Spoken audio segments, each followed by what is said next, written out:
order, please.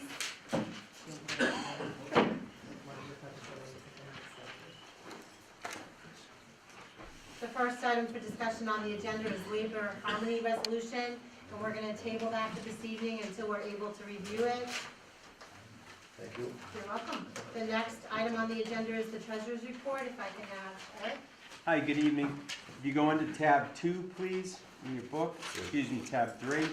The first item, it's actually out of order, is the transfer that I'd like to put through for tonight. I'm looking for a transfer from Madam Chairman, I'm going to recuse myself. Oh, thank you, Kevin. There's a transfer needed. We have a reserve fund line item that we had in our budget this year of $50,000. We need to transfer $33,161 to the contributory retirement line item, mainly because of the fact that the people who had left employment here in the past have mainly all gone into retirement. And that forced the number from the Plymouth County retirement up. My guess is in the future we will also have to carry a number that will reflect this increase going forward. So in order to pay for that line item deficit right now that was paid off to the Plymouth County, I need a transfer of the $33,161, please, from into the contributory retirement from the reserve fund. I'll make a motion that the Board of Directors authorize the transfer of $33,161 from the reserve fund to the contributory retirement. Do I have a second? Second. Do I have a second? You? Thank you. All those in favor? Aye. Aye. That's unanimous. The next item, which actually is the first one in that tab 3 there, is the anti-fraud policy. I had a chance to go back through and make the amendments and define the investigative unit as the Board of Directors officers, as well as I asked our in-house counsel to take a look at the section that was under question for confidentiality. And at this point in time, I'd like to request that you adopt this, and that's what I'm looking for. We've had it for you before you. I make about 3 or 4 meetings at this point in time, and I've done all the amendments that have been asked of me. One question was, we discussed at the last meeting just about notifying the appointing authority of that individual that do we include that? And just the reporting of the notification. Let me check on that because I didn't change But I don't wanna hold this up. Yes, it says made in conjunction with the governing body, and I Okay, all right, believe thank that's in, yes. Okay. Oh, yes, okay. I apologize, I just saw that. I'm sorry, what page? On page 6 at the top, it said it will be made in conjunction with the governing body and legal counsel. Okay. So, Was that the separation of powers you were talking about? yes. Yeah. Well, no, this is the reporting, any of our respective. Oh, with the appointees. Yes, yes. And it's in the investigation piece too, I apologize, I didn't see that, Eric. Okay. Any other questions for Eric about that? And I'll take a motion. I move we approve the anti-fraud policy. I'll second. All those in favor? Aye. That's unanimous. I just did want to give you a status on the L-Star financial defaults. I did send out a letter before your last scheduled meeting that was postponed. I sent it out on February 4th to L-Star's accounts payable, Jerry, Tom, Sarah, all the typical recipients that would get the bills. There's a total of $466,000 that I had owed to us, and I have received no payment since then, and all of it was past due. In addition, I would like to mention the fact that we're due $114,000 from Dartmouth for the Homeowners Association, Landowners Association, and that is a major deficit, I think, to the project in general, and the combination of these two, I think, honestly puts the entire project in jeopardy. Eric, what's the butcher's bill at this point? Pardon me? What's the total? For straight from L-Star, I have $466,000 in invoices. that Past due have gone 30 or through. 60? Or not? All of it is past due 30. I did not calculate all of it was past due 60, but a large majority of those bills. And then in addition, it's the $114,000 for Dartmouth. Yes, So that and brings us up to almost what? 600, yeah. Almost 7. Correct, but I do wanna point out that the 114,000 from Dartmouth it's not directly from L-Star, but they are majority interest in Dartmouth. They control the HOA. Exactly, so, And have the towns, are we aware if the towns have been paid at all? I am not aware. Yeah. So I wanted to make you aware of that. Also, on the FY 20 budget, I've sat with the advisory board once. I was hoping to sit with them a second time since I last spoke with you. I've got a meeting scheduled with them prior to your next meeting, and I just want to let you know I'll be working forward with them, and I'm also working with the staff internally and the executive director to address some of the proactive, staffing levels that we're going to need to move forward, and some of the items that might have been, neglected in the past, such as annually funding the OPEB should really become a pass-through cost to a master developer on an annual basis, so that we don't end up sticking the towns with that once this entity is done with its function and dissolves.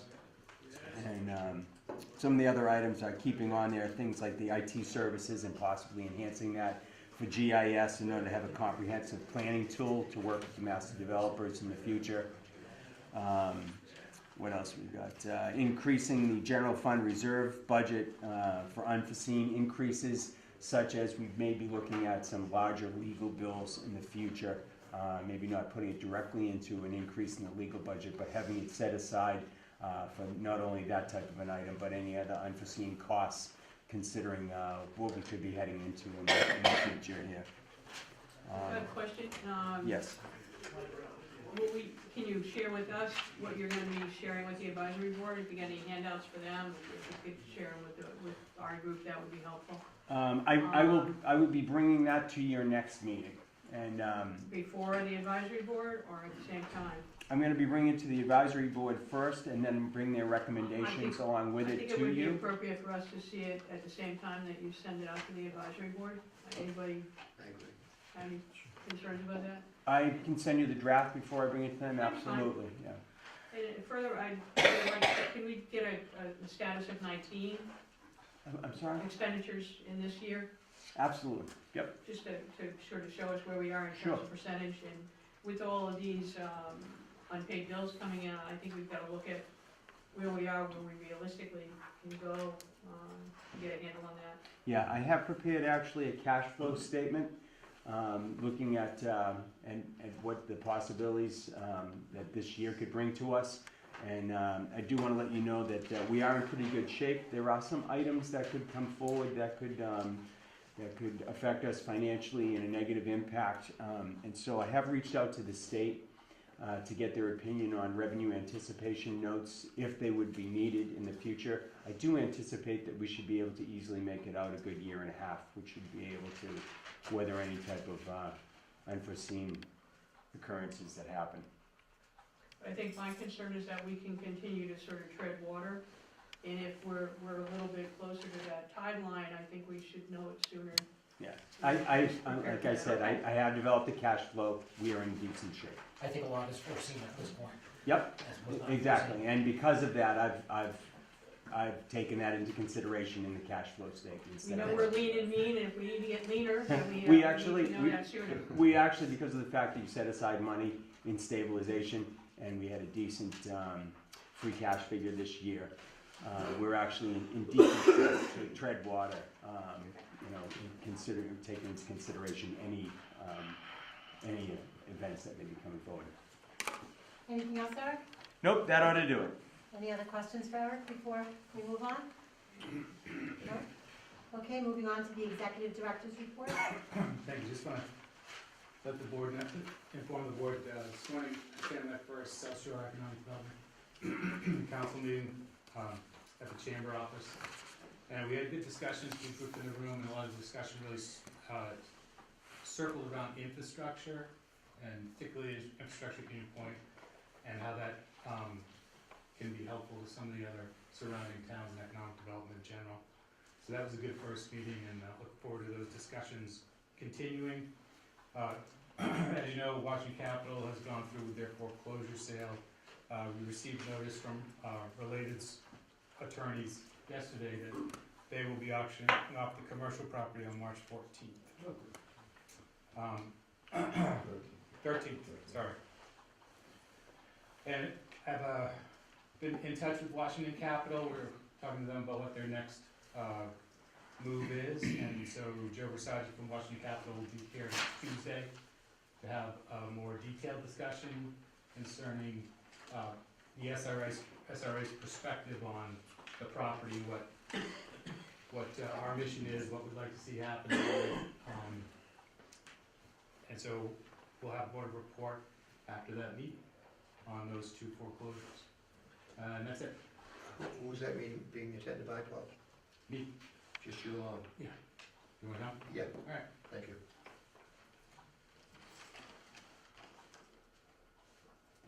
Okay, moving on, Paul, you all set? Yep. And anyone have any questions for Paul? No? And you could probably advise us about that meeting, Paul, if anyone else wants to attend that day from the board. Yeah. Just I send would- out a I think, reminder email. Yeah. I will get a specific time. Perfect. I'll let the board know, but respond to me individually, Mhm. and first come, first served until we almost have a quorum. Perfect. Yeah. Appreciate that. Yeah. Moving on to item number 5, the discussion and possible vote regarding the status of the third amended and restated disposition and development agreement dated June 30th, 2017, and notice of termination to master developer pursuant to section 11.3. So as the board knows, you voted to notice L-Star of their defaults last month in December. As Eric's pointed out, there are new defaults, substantial financial defaults that need to be noticed, but the default notice went out, there was no response from L-Star, and it pains me a little bit to say that because there are people in the room from L-Star, and it's not their fault, but the principals at L-Star chose not to respond. So, under the disposition development agreement, your next move under section 11.3 is to consider remedies after the expiration of the cure period. One of those is to give as a non-defaulting party, you can vote to send a notice of intent to terminate the disposition development agreement and L-Star status as master developer. So that What we is- could also institute legal proceedings if we wanted to do that, or pursue any other sort of legal remedies that are available in equity or at law. So those are our 3 options. Notice seems to be the most straightforward one, but I think that it's pretty straightforward. We defaulted them last month, 30 days have passed, there's been no response, no cure. So the DDA leads us to section 11.3, and that is something the board should discuss. It's time. I feel that we've run out of our options at this point, and I think it's time that we actually make a move and put it to a vote tonight. Do you want me to make I'll make a motion. Well, to discuss yeah, it. but before, just a question, when you said the intent to terminate, is that, if we give them notice, and is there a defined period of time that Yeah. elapses before actual termination? So And is this our last, so in other words, if we vote on, your words, intent to terminate, is there any further action that has to take place after the expiration of a period of time, or is it just the expiration of the period of time goes into the actual termination? thanks for the opportunity to clarify on that. What the DDA points out is what you would do is you would be authorizing me to give notice to L-Star of our intent to terminate. Then there'll be a 30-day period that will run there, where they could respond. If they don't respond, then after 30 days, the termination just takes place. Okay. So within that, so if they don't cure in 30 days, day 31, they're terminated. They don't have to cure, they just have to respond. They have to Well- respond. Well, Yeah, part of it would, but they would have to cure. they would have to cure. So response, a cure is just a response with an intent. We're gonna notify them of your intent to terminate, because the intent to terminate is based on the fact that they have not responded to the default notice and have not cured within the 30-day period that you gave them to do that. And this is the only option to terminate, as opposed to terminating it forthwith, we're not able to do that? No. So 31 days is basically the quickest we What- can do this. Yeah. What happens at the end of 30 days if they come back with a response, which is in their mind a cure, and in our mind it's not? At the end of 30 days, we have the right to terminate, and they have the right to dispute that in court? Is that? Yeah, you would have the right to affirmatively terminate if there has been some sort of response, but you find it, after your consideration, really non-responsive, or that it doesn't cure any of the faults of your concern. And then there are, obviously, there are three options available. First one is a legal option. So that's likely what would happen. You know, you would vote to terminate, and if they thought that that was an appropriate action, it would be brought to court, and the judge would decide. But the vote to terminate would be tonight. This is a vote to Notify our and intent to terminate. terminate. Yes. And then the termination would happen 30 days from now, assuming that their remedy wasn't adequate or they didn't respond. If their response is the same response that they gave on the default, then 31 days from now, the DDA would be terminated. At which point, we would vote to default if that were the case, or we could. We've already No, done we've it. already done it. Or rather, they would be in default at that point. They would be terminated. They'd be They would be done. terminated, and their legal, their remedy would be legal. So my question, Paul, on this, if we terminate them, what happens to the incurred debt they have with everybody? That washes away with them? That is,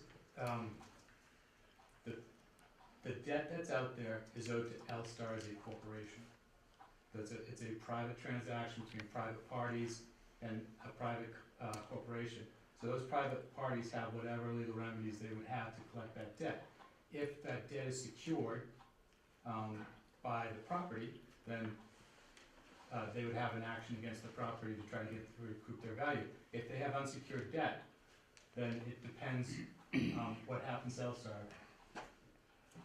The likelihood is they would be probably taken by 3 of those debtors into an involuntary bankruptcy.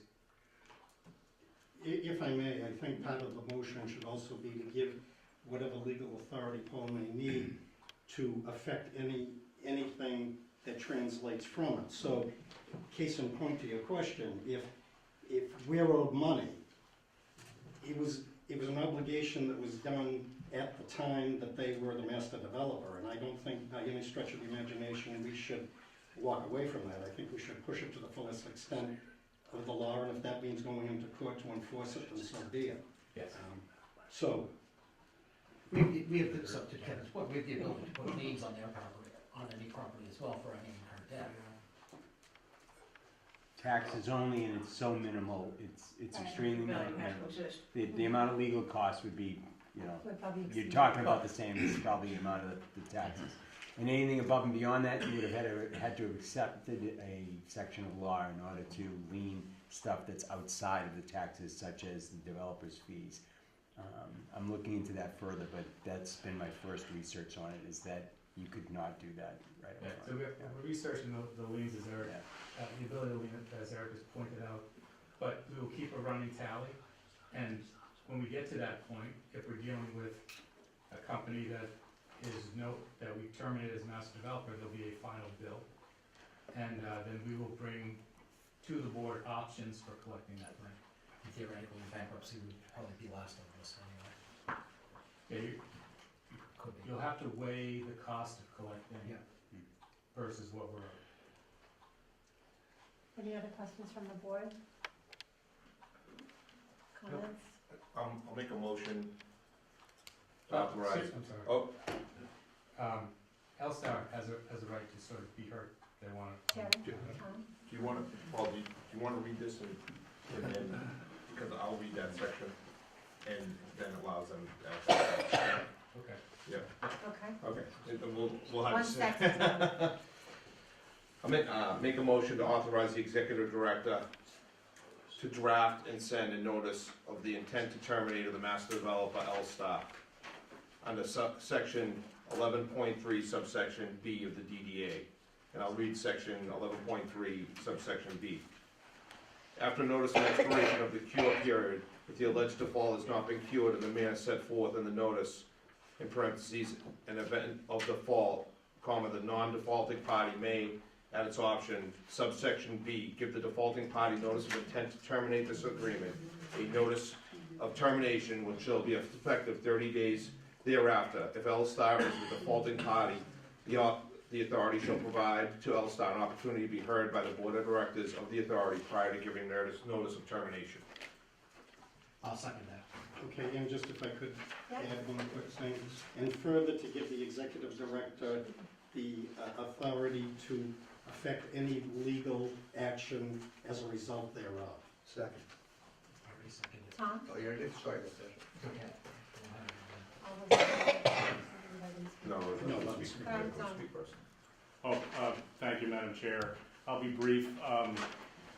As you know, or if you didn't know, we've spent the last several months working incredibly hard to recapitalize the project. We're close, probably 80 to 85% there. Getting the equity wrapped up is the challenge. We hope to have that done in the next few weeks, certainly within the next 30 days. So we certainly support the 30-day timeframe. And our goal, as we've expressed publicly, has always been to pay everyone who's owed money, including the SRA, is first and foremost in our capital raise objective. So I just wanted to thank the board for their patience through this. It's been, for all of us, a rather difficult and challenging time, but we're optimistic that we're going to be able to raise the capital, not as L-Star, as the local management team. I just wanted to make that clear, the 5 of us that remain. And hopefully we'll be back in front of you with proof of funding, and we can sort of move the project forward. But we appreciate the time to be heard this evening. We know this is a rather difficult topic in discussion over the past several months, so thank you. Thank you. Tom, I mean, we've heard, Yeah. you know, thank you for your comments tonight, but it's kind of the same thing we've heard for the last, Absolutely. you know, 18 months, 2 years. Yeah. And, you know, for us to take you at, you're a man of your word, but Oh, proof isn't with the checkbook and putting this thing the right way. Absolutely. We need to do this tonight. Oh, no, I The right agree, way. I just wanted to make sure with the opportunity to be heard, I just wanted to Yeah. let you know. And 3 weeks ago, Lindsay asked the question of me and of those that were in attendance, you know, how we were doing with the fundraising. I told her I'd give an update, so that's what I'm doing. So I completely understand. Without proof of funding, I wouldn't expect you to do anything otherwise. Thank you, Tom. This might be out of order, Madam Chair. I was gonna say, I think Tom has the worst job in the world. I agree. Really? It's one of them, it's one of those dirty jobs, because Tom is a straight shooting guy, a man of his word, and, but so often he's had to show up at public meetings after the people at those meetings have been lied to for a long period of time. So, I just wanted to mention that. Thank you. So we have a motion on the floor with a second. All those in favor? That's unanimous. Number 6, topics not reasonably anticipated by the chairman 48 hours in advance of the meeting. There are none. Public comments on the topics discussed at this meeting tonight. Mr. Shea? Joseph Shea, Wyman Road, Abington, member by the board. 2 things. First, I would request that Paul make sure he updates the towns on what is happening. Secondly, the question of a replacement, I appreciate what Tom has said, I appreciate the work he's done.